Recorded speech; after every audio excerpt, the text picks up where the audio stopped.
apresenta uma complexidade funcional com uma habilidade extrema na disposição das peças sobre o corpo, dos equipamentos, dos utensílios, etc. E apresenta um impacto estético, um impacto plástico muito grande.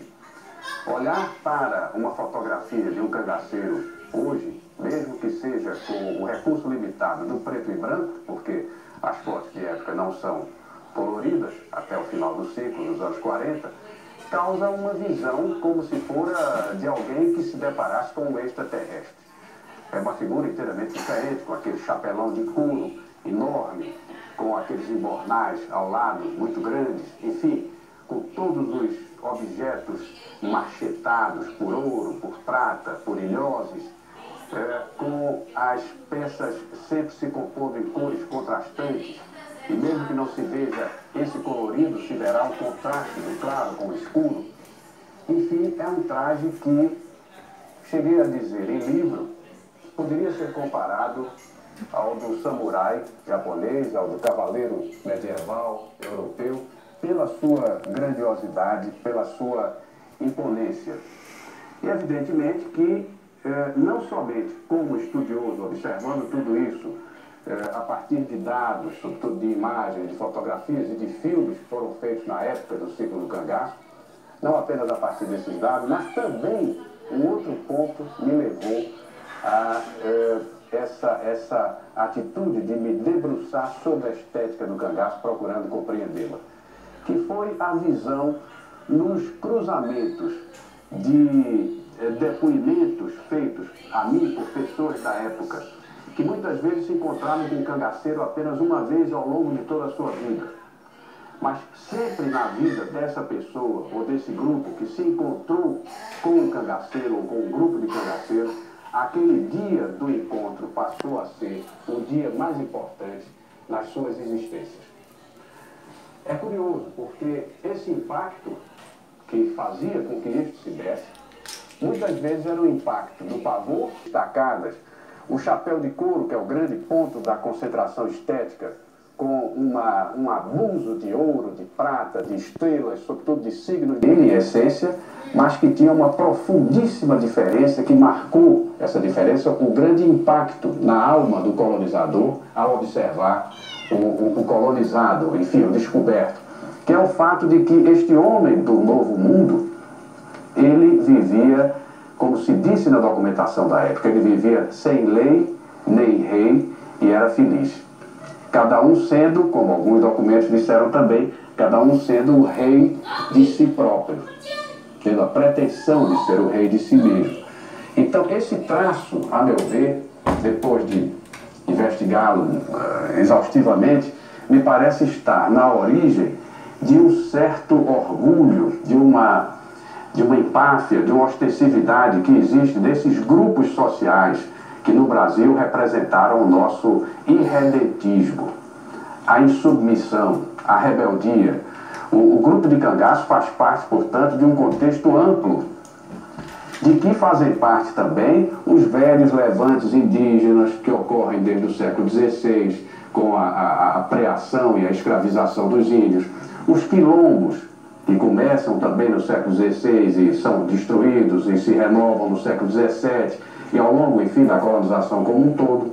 E as próprias revoluções feitas pelos brancos, e muitas vezes ditas revoluções liberais, e que autores como Silvio Romero mostraram já que nada tinham de revoluções com características europeias, mas eram simplesmente irrupções de violência, irrupções do primitivismo da existência colonial diante de uma sociedade que já começava a estabelecer os seus controles. É importante dar uma palavra sobre a arte brasileira, porque finalmente nós estamos mexendo com um assunto que diz respeito exatamente a esse ponto. Então, essa arte brasileira, eu posso aqui até invocar o que disse Gilberto Freire Casagrande Senzala, a meu ver com muita autoridade. Ela sofreu uma descaracterização, ela sofreu quase que uma violentação a partir da educação religiosa que nós tivemos no período colonial. Gilberto chega a mencionar expressamente os jesuítas como tendo cerceado no Brasil uma arte que existiria, nossa própria, autóctone, que seria uma arte de projeção do homem em benefício de uma arte que seria uma espécie de composição ou caligrafia, digamos assim, uma copiagem dos padrões e das linhas europeias disseminadas como sendo superiores às nossas, disseminadas por essa educação, de certo modo viciante, como sendo superiores às nossas. Então, se nós analisarmos o panorama da arte brasileira, a partir dessa ideia da descaracterização que ela sofreu, perdendo o caráter puro de uma arte de projeção do homem, nós vamos encontrar na estética do cangaço um exemplo extremamente valioso dessa arte na sua forma pura, dessa arte que, por ser protagonizada, digamos assim, por um grupo humano que se manteve irredento ao longo de 5 séculos, porque o cangaço vem dos primórdios da colonização até os anos 40 do nosso século atual. Então, esse grupo, por conta do seu irredentismo radical, de viver com a arma na mão, de viver sem lei nem rei, de ser o rei de si mesmo, também no plano da arte, ele não sofreria essa injunção viciosa da educação jesuítica ou religiosa de uma maneira geral. Então nós vamos encontrar uma arte no cangaço que é a arte de projeção do homem, desse homem que podia bater no peito e dizer: eu carrego comigo a minha arte está na aba do meu chapéu, a minha arte está na tampa do meu bornal, a minha arte está nas minhas cartucheiras, no coldre da minha pistola, nos meus, enfim, atavios, nos utensílios de que me valho no meu equipamento para a guerra. Todo ele enfeitado, todo ele matizado, todo ele avivado por cintas enfim, vaqueta, riscos, linhas, cores, não é? Em profusão, sobretudo nos signos de Salomão, que tem um sentido religioso milenar e representam um sinal de defesa contra possíveis malefícios espirituais que venham sobre aquela pessoa.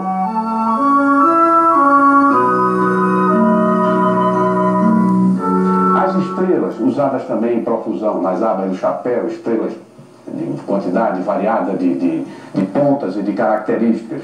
As flores no embornal. E na copa do chapéu de couro, o uso da flor de lis, que seria uma evocação da Casa Real Portuguesa de Avis, a dinastia primitiva, ou mesmo alguma influência da Casa Real Francesa. Evidentemente, muitos desses signos de que o cangaceiro se valeu, tomados de empréstimo da existência do vaqueiro, porque caracterizadamente a subcultura que se forma no cangaço, ela faz parte de uma cultura maior, que é a cultura do meio pastoril, da existência pastoril do vaqueiro do Nordeste.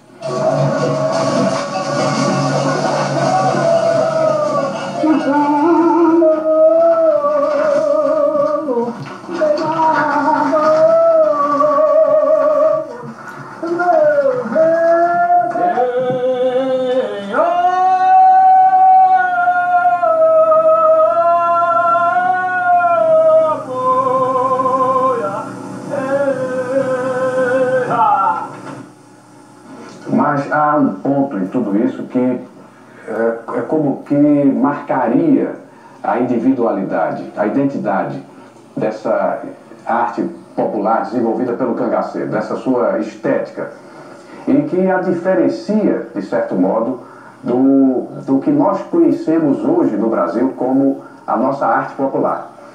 Que é o seguinte: enquanto essa arte popular mais conhecida, ela nasce, já me referi, claro, às circunstâncias de arcaico, etc. Mas enquanto ela nasce numa circunstância de paz, ela nasce numa circunstância de ligação do homem com a divindade, numa relação de proteção que pode ser a priori, como a carranca, ou pode ser a posteriori, como o ex-voto, só para dar exemplos assim da arte popular brasileira mais conhecida. Na arte do cangaceiro, nós vamos encontrar então essa grande diferença, que é o fato dela surgir numa circunstância de conflito. Isso marca, isso não é uma coisa à toa. E essa situação de risco vai responder pela exacerbação nessa arte dos signos de defesa, dos sinais de proteção, esses que têm um sentido religioso, muitas vezes até difícil de se rastrear no tempo, porque imemoriais, como é o caso do signo de Salomão.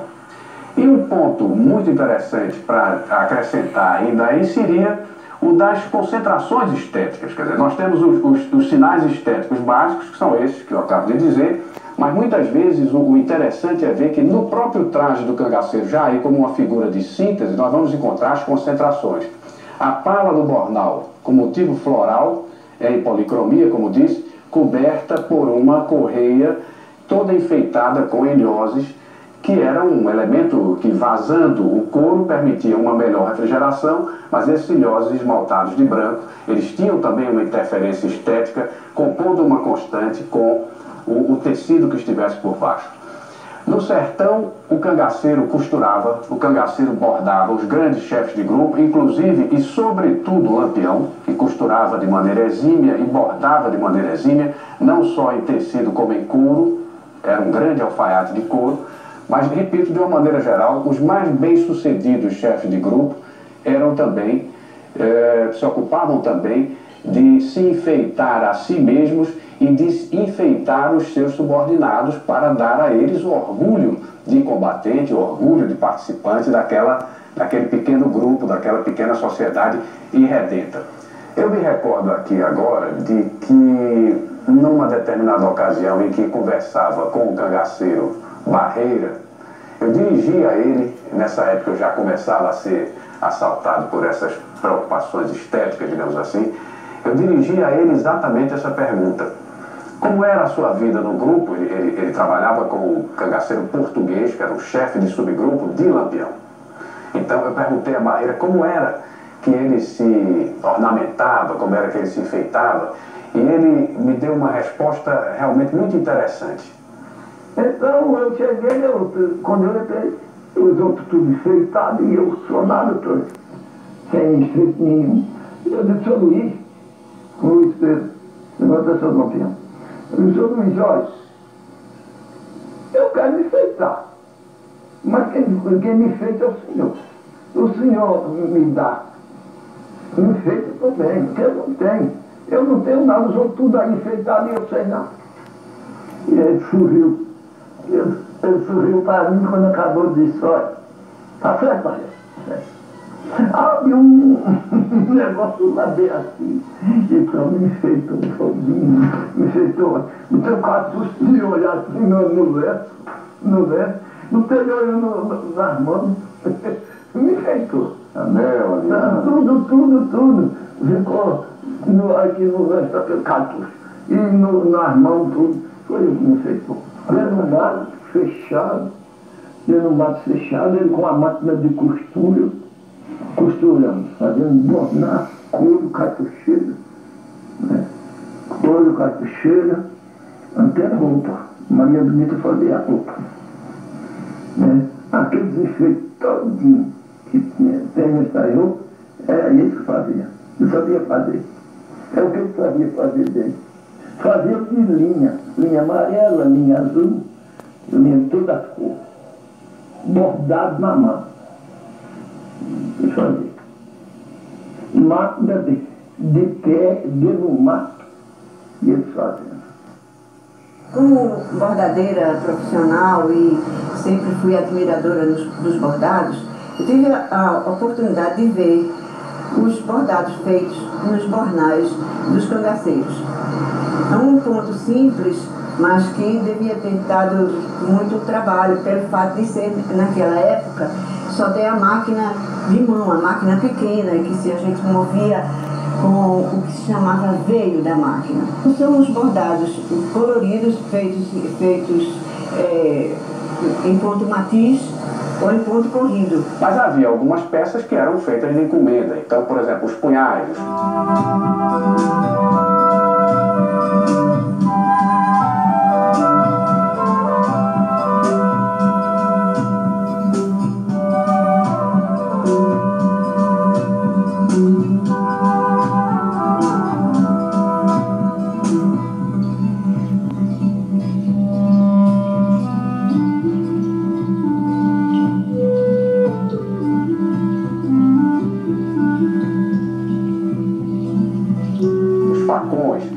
eles eram feitos em oficinas de ferrageiros, que eram os cuteleiros do sertão, alguns ficando famosos como Né Ferreiro, em Água Branca, Alagoas, Zé de Martina, em Triunfo, Pernambuco, José Pereira, em Jardim, no Ceará, e, sobretudo, João Jorge do Pau-Ferro, que hoje é Itaíba, em Pernambuco, que nos anos 30 era o grande fornecedor dos punhais para Lampião e para o Estado-Maior do seu bando, e são peças com o cabo em prata, com a incrustação de alianças de ouro, com incrustação de peças de marfim, e que compõem de uma maneira soberba o conjunto desse traje do cangaceiro, tão marcante e de sugestões estéticas tão, eu diria, dignas de uma apreciação.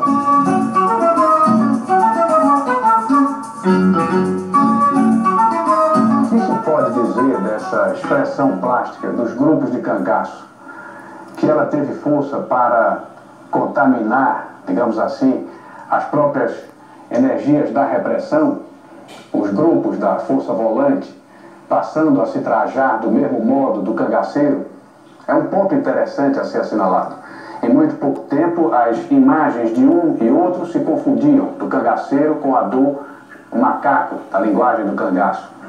Outro ponto importante é a conversão de alguns sinais dessa estética em símbolos da própria região Nordeste. Aquela aba do chapéu revirada, com um escudo, uma estrela machetada, vindo a ser a própria imagem do Nordeste na exploração de tantas campanhas, de tantas, enfim, representações que são feitas. Mas talvez, sobretudo, o que deva ficar bem consignado é que aqui não estamos tratando apenas do relato de uma estética determinada ligada a uma subcultura. Nós estamos tratando dos únicos vestígios que restam da expressão orgulhosa, carnavalesca, barulhenta, colorida, desse irredentismo brasileiro, desse irredentismo presente do levante indígena, do quilombo negro, da Revolução Liberal, dos vários movimentos em que ele se consubstanciou, de que não restou qualquer vestígio em virtude da repressão ter os destruído, passando a ser uma espécie de vitrine vazia no Museu da História Brasileira. E é essa vitrine que nós vamos preencher com a estética do cangaço, que sumaria nos seus detalhes, no espólio material que restou dela, sumaria todo esse redentismo, sumaria todo aquele ideal, aquele mito brasileiro primordial de viver sem lei nem rei e ser feliz.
Instituto de Assuntos Culturais da Fundação Joaquim Nabuco, sob a superintendência do historiador Frederico Pernambucano de Mello, a exposição A Luz de Lampião. Com ela, portanto, a Fundagem assinala na Galeria Vicente do Rego Monteiro os 50 anos da morte do cangaceiro Virgulino Ferreira Lampião.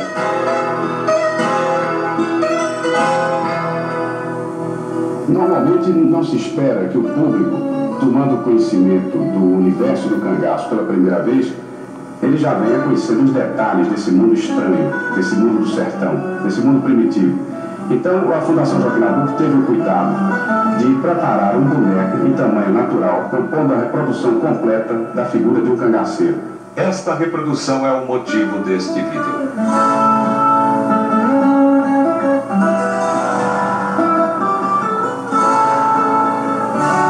O cangaceiro, é preciso que se diga, foi um dos guerreiros mais bem equipados, com melhor quantidade, melhor qualidade de equipamento e também esteticamente.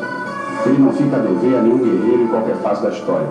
Então nós temos desde o chapéu de couro ao estilo usado pelo cangaceiro, com a testeira enfeitada, o lenço de pescoço chamado jabiraca, usado pelo cangaceiro, preso por um anel geralmente valioso, a coberta usada a tiracola, a coberta de deitar e a coberta de cobrir. Por cima da coberta, o cangaceiro colocava o jogo dos seus embornais, para levar utensílios, mantimentos. Por cima desses embornais, os atavios de uso diário, a cabaça com água, o tubo ou canudo para levar o cigarro, o fósforo. Enfim, uma quantidade enorme de objetos que nós iremos detalhar no momento seguinte. E por cima desses embornais, a cartucheira de ombro, com uma quantidade muito grande de munição de guerra, a cartucheira de cintura, a sua arma curta de proteção, o punhal, geralmente de tamanho avantajado, o facão para romper mato, que também vai ajudar na carneada, e até chegando ao detalhe do apito utilizado pelos chefes de grupo para as vozes de comando durante combates, retiradas, avanços, etc. E sem esquecer a alpercata de rabicho usada pelo cangaceiro, que era uma das características sertanejas em geral e do homem do cangaço em particular. O chapéu do cangaceiro é um dos detalhes mais imponentes da sua vestimenta. Ele é basicamente o chapéu do vaqueiro ampliado e com certos detalhes de segurança que permitiram a esse chapéu, durante a luta, não cair da cabeça do combatente. Então nós temos o detalhe da aba, com o que o sertanejo chama as 3 barbelas, compostas pela testeira, geralmente ajaezada, com moedas de metal precioso, o barbicacho dianteiro que prendia ao queixo, onde também costumeiramente os cangaceiros colocavam peças de ouro e prata, e o barbicacho traseiro, que, à semelhança do da testa, prende o chapéu na parte de trás da cabeça. Os demais detalhes são referentes ao próprio chapéu do vaqueiro, dentro da estética sertaneja tradicional. Ao pescoço, o cangaceiro tinha geralmente um lenço de cores vistosas, podendo ser de seda nos cangaceiros mais ricos, e tafetá em alguns casos. Lampião, por exemplo, preferiu o tafetá francês. Eles usavam muito as cores preta, azul, vermelho e essa terceira cor sendo a de maior predominância. Esse lenço era chamado, na linguagem do cangaço, na linguagem própria do cangaço, o jabiraca, e ele era colocado ao pescoço preso por um anel de valor, uma aliança, etc., e ficava pendido à frente da figura. No momento em que se vestia, o cangaceiro colocava na parte superior do corpo uma túnica comum de estilo militar. Podia ser de caque, de brincaque, ou de mescla azul, ou em alguns casos a mescla cinza. Por cima dessa túnica, as primeiras peças que entravam a tiracolo eram as cobertas de bramante estampado, forradas com chita branca, e de um lado, cingindo o peitoral, peitoral a coberta de deitar e, na outra direção do peitoral, a coberta de cobrir, como eles chamavam. Por cima dessas cobertas, aproveitando o acolchoado que elas formavam no corpo, o cangaceiro colocava também em X, cingindo o peitoral, colocava os embornais, o jogo de embornais, o embornal da esquerda e o embornal da direita, em que eram levados os alimentos, um suprimento também de munição de guerra e objetos pessoais, além de dinheiro e mais alguma outra coisa que ele desejasse carregar. Esses embornais ficando acima das cobertas e apoiado no acolchoado que elas formavam no corpo. Por cima dos embornais, o cangaceiro colocava a cartucheira de ombro. Esse modelo de cartucheira de ombro, que era presa aqui na lateral por uma passadeira, que eles aproveitavam para também colocar bala, e tendo na outra posição do peitoral uma outra alça que emendava nesse ponto, fazendo com que o transporte de um peso muito grande de munição fosse distribuído anatomicamente pelo corpo, permitindo uma mobilidade bastante larga para o cangaceiro, e uma cartucheira para bala longa, para bala de fuzil, uma outra cartucheira para bala da arma curta, que também aqui aparece, podendo ser um revólver ou uma pistola, e prendendo-se a essas cartucheiras da cintura, um punhal geralmente longo.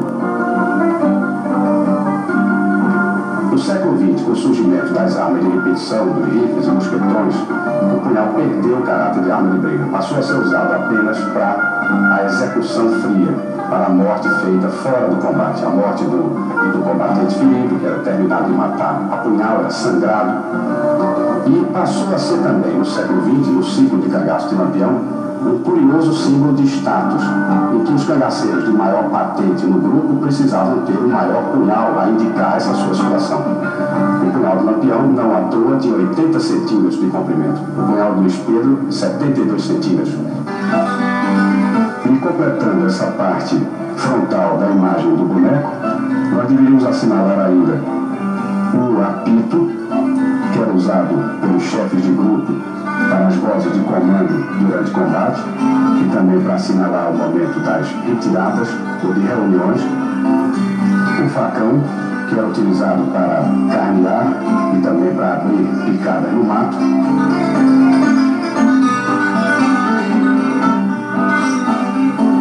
as luvas de couro, que não são exclusivas do traje do cangaceiro, mas que ele tomou de empréstimo ao traje do vaqueiro, são luvas que não prendem os dedos, apenas permitem o fácil deslocamento em meio à vegetação espinhosa do sertão. Da cintura para baixo, no traje do cangaceiro, o que nós temos a salientar era o culote, que foi usado pelos cangaceiros mais vaidosos, inclusive por Lampião, que poderia também ser a calça, naqueles cangaceiros de menor vaidade. A calça comum, a calça de perna mais frouxa. Mas aqui nós vemos o modelo do culote usado pelo cangaceiro, que cinge a parte inferior da perna, chegando até um dos segredos da mobilidade do cangaceiro, que era essa alpercata de rabicho, a famosa alpercata de rabicho sertaneja, feita de couro cru, curtido de maneira primitiva, e que, na versão usada pelo cangaceiro, ela tinha não apenas o rabicho do calcanhar, mas tinha um rabicho superior que passava por cima do pé, prendendo-a de maneira mais sólida e evitando que ela caísse durante as correrias do combate. Essa alpercata era chamada no cangaço de alpercata ferrada, porque os seus pregos são, como nós podemos ver, externos ao corpo da peça. Elas eram calçadas ao estilo sertanejo, com meias. Na parte lateral, presos a tiracolo, nós temos vários objetos. Começaríamos pelo cantil, que era usado para água Mas como essa água esquentava, muitas vezes o cangaceiro preferia usar o cantil para levar a bebida alcoólica, ou no final dos anos 30 eles já usavam também para levar o açúcar em pó, que já era bastante consumido no sertão. Aqui nós temos o caneco, também preso por uma correia a tiracolo, e que ficava repousando sobre o embornal, na parte lateral, portanto não incomodando o corpo. Aqui a carteira de couro, estilo de carteira de couro de boiadeiro, que era usada para conter um prato de estanho, usado pelo cangaceiro para as suas refeições. E nesse detalhe aqui nós temos a colher, usada também nessa refeição. E também a tiracolo, ao lado da bolsa, a cabaça com água, essa sim, da preferência do cangaceiro, porque nela a água não esquentava, mesmo na caminhada ao sol. Mais do que o cantil, o cangaceiro preferia a cabaça sertaneja para carregar a água. E o tubo, o canudo, pouco conhecido, mas realmente muito usado, tanto pelo cangaceiro quanto pelo soldado volante, porque nele eram levados todos os objetos que não podiam levar suor nem chuva. Então, cartas recebidas, dinheiro, cigarro, fósforo e até retrato da namorada, em alguns casos.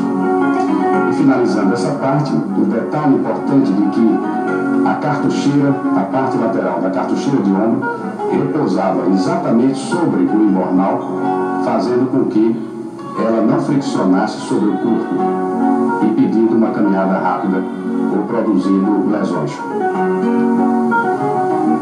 Esse nosso boneco cangaceiro foi o resultado de uma pesquisa de 5 anos, identificando ponto a ponto as matrizes artesanais do ciclo do cangaço que se perderam no momento em que esse ciclo desapareceu.